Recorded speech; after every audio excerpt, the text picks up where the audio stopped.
So guys, anong oras na? Alas 2 na. Si Ate Des na nakaubos ng 2 rasyon.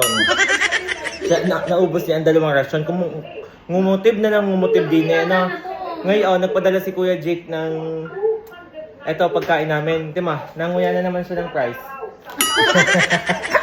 Sinong kakain? Ikaw lang.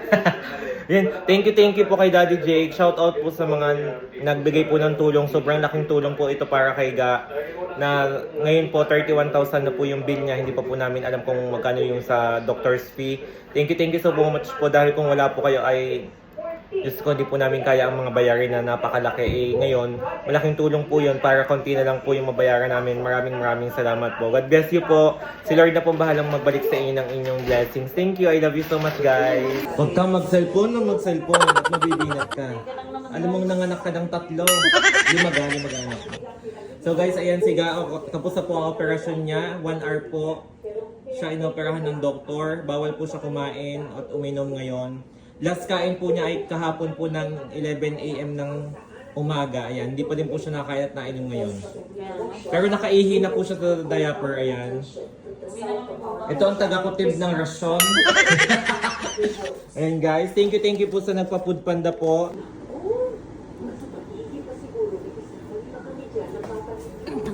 Ang bigat mo. So ayan guys. Dahan-dahan. Ikaw ang bitawan. Hindi kita bibitawan kahit kailan. Teka lang.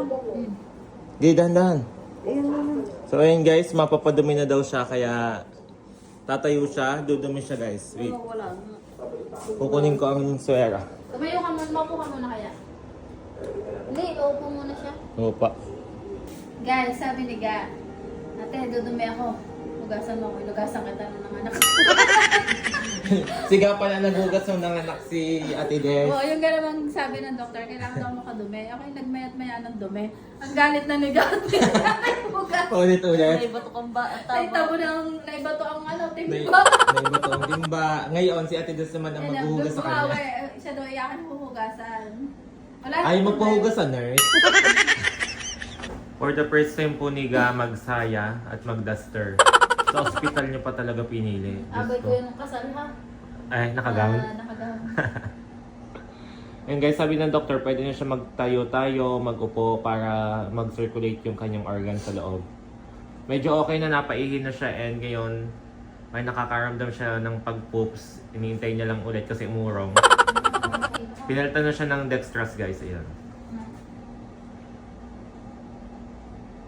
Mahulog ka, Ayan. mahulog ka. Naging flexible po si Ga noong siya inaoperahan. Gymnastic na siya ngayon.